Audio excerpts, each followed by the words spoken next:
We'll show you how we can do the 4-axis EDM program for these two wing sections. So I've started the CAD system and imported the DXF file.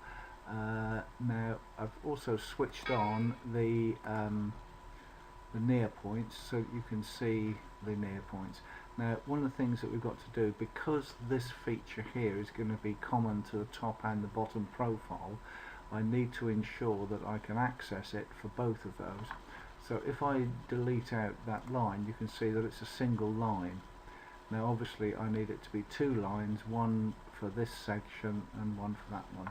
So if I just undo that and then use the intersect command with split, so just zoom in, split that line where it crosses that one, and split that line where it crosses that one. Now what I've got is I've got two separate line segments there which I can use when I'm creating the contours. So let's just switch that off a second. So let's create the contours. So now the datum point is set there, but if I need to move it then I can do, and we've covered that in the previous video. So what we'll do first of all is we'll create a contour of this outside shape here. So I'm starting off at that corner and we're going all the way around. Now you notice that it comes to this position here and it sees a line going across here and one going up. It doesn't know which one to follow, so I'll get it to follow that one. And again there it sees lines going this way and it sees lines going down. It doesn't know which one to follow, so I tell it to follow that one, and that completes the contour. So that's done that. Now I can do the same thing, and I'll just zoom in on this shape here. So I'm just picking up that small line segment there,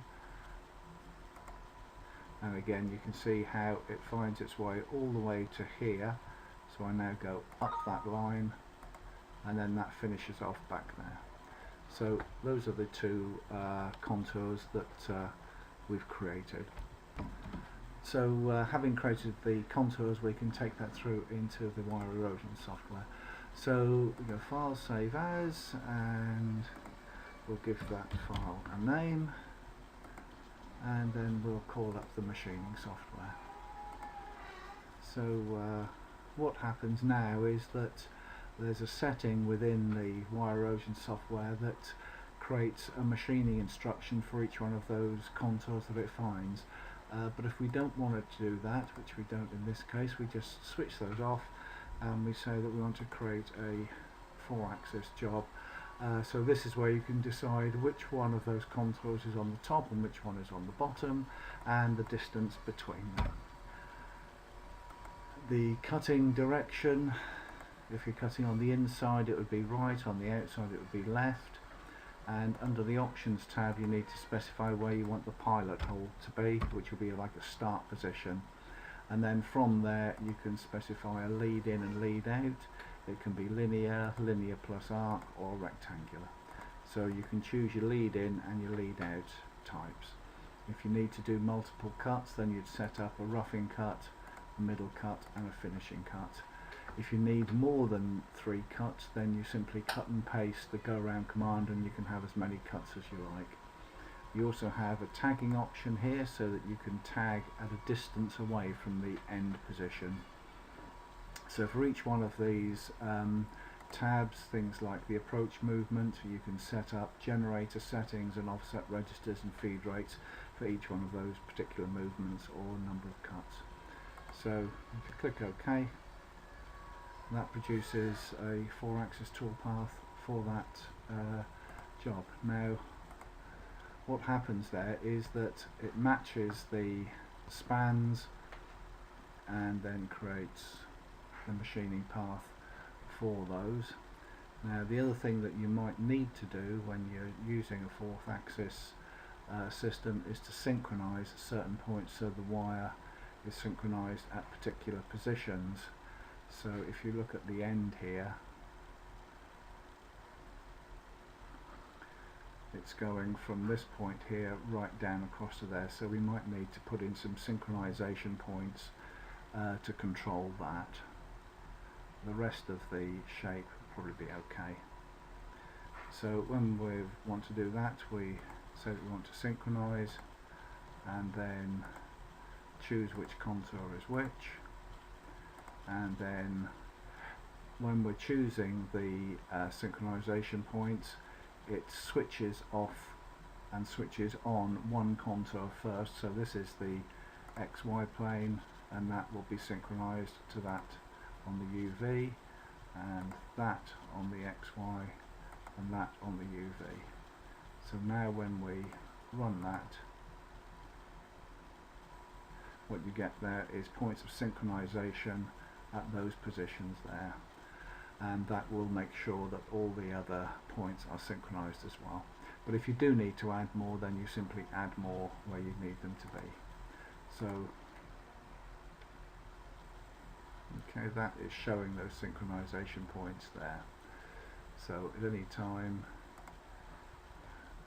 that's just highlighting the contours. This is the start position here, and these are the two synchronization points there. So now you can post-process that for whichever machine tool you have. We have post-processors for virtually every machine tool: Agi, Xiaomi, Cebu, Brother, Mitsubishi,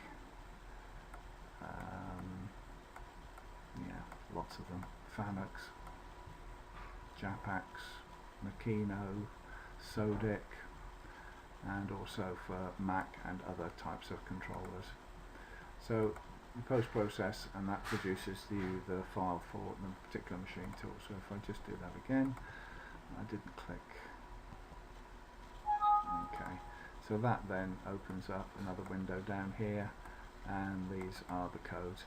Now in this example, the Mac controller is set up to use A and B as the auxiliary axis, but if you need that to be U and V, then obviously we can set that to be whatever you want it to be. If you want to run the 3D simulator, and that produces the data to pass through to the simulator, and then calls up that module, and then we can simulate. We can leave all the defaults as they are.